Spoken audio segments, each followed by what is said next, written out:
अस्सलामुअलैकुम। आप देख रहे हैं डार्क सन्नाटा। कराची की रातों में एक खास खामोशी होती है। उनके अंदर एक ऐसा सन्नाटा उतरता है जैसे दीवारें भी सांस रोककर कुछ सुन रही हों। और यही सन्नाटा वह जगह है जहां अक्सर वो वाक़े छुप जाते हैं जिन्हें लोग कभी बोलकर नहीं बताते, बस अपने अंदर दफना देते हैं। यही कराची की पुरानी मीरपुर रोड पर एक बोसीदा सा हॉस्टल था जिसे लोग नया पाकिस्तान बॉयज हॉस्टल कहते थे। हालांकि उसमें कुछ भी नया नहीं था, सिर्फ नमी ज़्यादा दीवारें, मफलूज रोशनी वाली टूटी ट्यूबलाइट्स और एक ऐसी गलियारा थी जहां कदम रखने से पहले ही लगता था जैसे कोई तुम्हें देख रहा हो। इसी हॉस्टल में रहता था फहद, एक खामोश, कम बोलने वाला, बस अपने काम से काम रखने वाला लड़का जो यूनिवर्सिटी के आखिरी साल में था। मगर उसकी असली परेशानी यूनिवर्सिटी नहीं थी, बल्कि वो रातें थीं जिनमें कुछ ऐसी आवाजें उसे सुनाई देती थीं जिनकी कोई वजह नहीं होती थी। कभी दरवाजे पर हल्की सी दस्तक, कभी कमरे के कोने से किसी के खंखारने की आवाज, कभी बाथरूम से जैसे पानी टपकने की आवाज। हालांकि नल बंद होता था और फर्श सूखा। पहले पहल उसने सोचा शायद वो ज्यादा थक जाता है या शायद वह बहुत हसास है।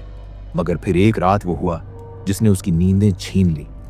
रात के 2 बजे अचानक उसके बिस्तर के नीचे से किसी के नाखून रगड़ने की आवाज आई, ऐसी जैसे कोई लकड़ी के तख्ते को नोच रहा हो। फहद ने कानों पर हाथ रख लिए, मगर आवाज नहीं रुकी।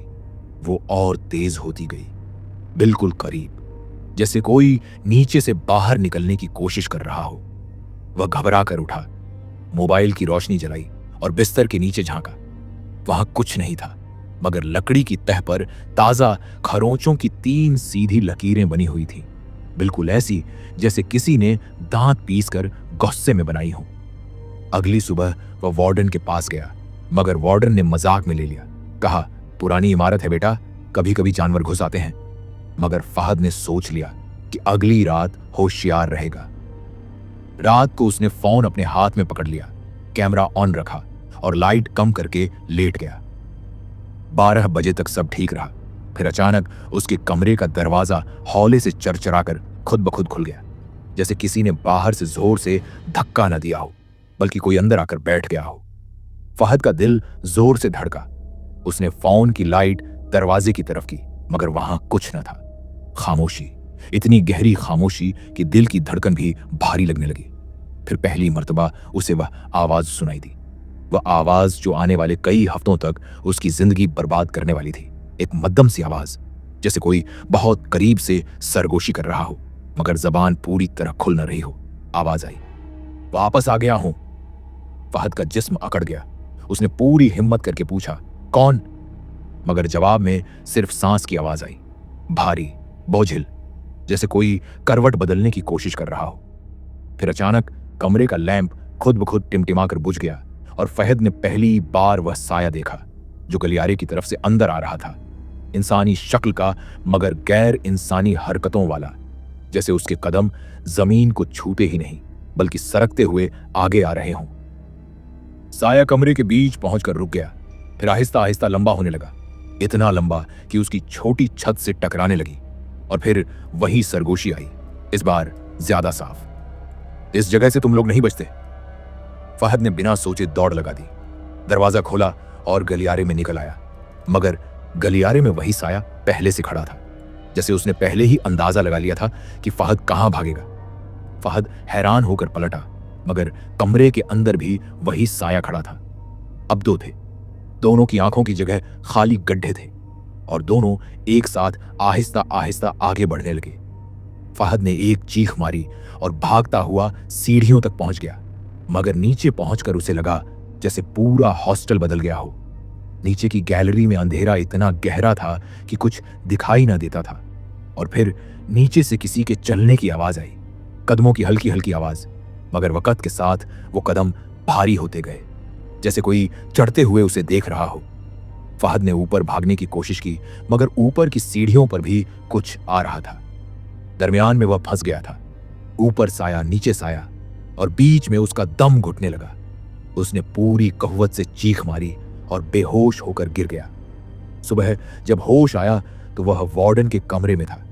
वार्डन कह रहा था कि उसे गैलरी में बेहोश पाया गया, मगर फहद ने जब बिस्तर नीचे देखा तो वहीं 3 खरोंचें थीं, मगर इस बार ताजा नहीं थी, बहुत पुरानी, जैसे सालों पहले बनी हो। उस रात के बाद रोज अजीब चीजें होने लगीं।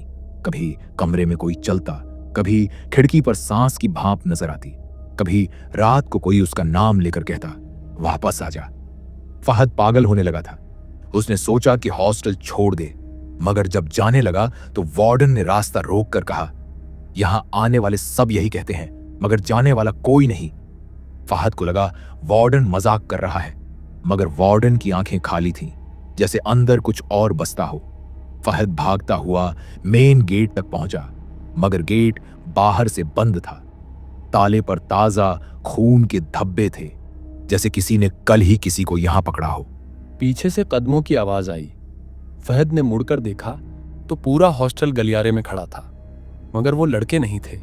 उनके चेहरे स्याह धुएं में ढके हुए थे, आंखों की जगह गहरे सुराख, और सब एक साथ बिल्कुल एक ही आवाज में कह रहे थे, यहां आने वाला कभी नहीं जाता।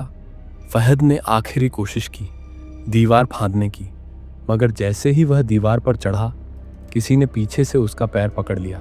इस कदर सख्त गिरफ्त की हड्डी तक दर्द उतर गया। उसने पलट कर देखा, वहीं लंबा साया था जिसकी छोटी छत छू रही थी, मगर अब वह जमीन पर बैठा था। उसका चेहरा इंसानी शक्ल से बाहर निकल चुका था। लंबा जबड़ा खुला हुआ, बड़ी बड़ी खोखली आंखें और चलती हुई जुबान जो बार बार बोल रही थी, मैंने कहा था वापस आ जा। फहद चीखा, हाथ पांव मारे, मगर साया उसे अंधेरे में घसीट ले गया। वह आखिरी आवाज जो सुनाई दी वह उसका अपना सांस टूटने का था, जैसे किसी ने उसकी गर्दन पर बोझ रखकर दबा दिया हो। सुबह हॉस्टल के बच्चों ने देखा कि बिल्डिंग में एक कमरा खुला था। अंदर बिस्तर पर 3 ताजा खरोंचें थीं, मगर फहद की कोई निशानी नहीं थी। वार्डन ने फाइलों में उसका नाम ही काट दिया, जैसे वह कभी यहाँ था ही नहीं।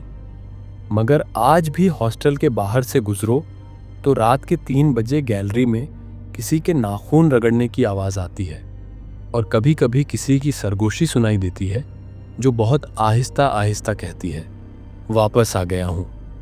और जो इस आवाज को एक बार सुन ले वह कभी वैसा नहीं रहता। दोस्तों, कैसी लगी ये कहानी?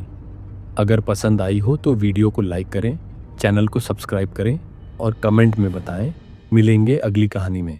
तब तक अल्लाह हाफिज।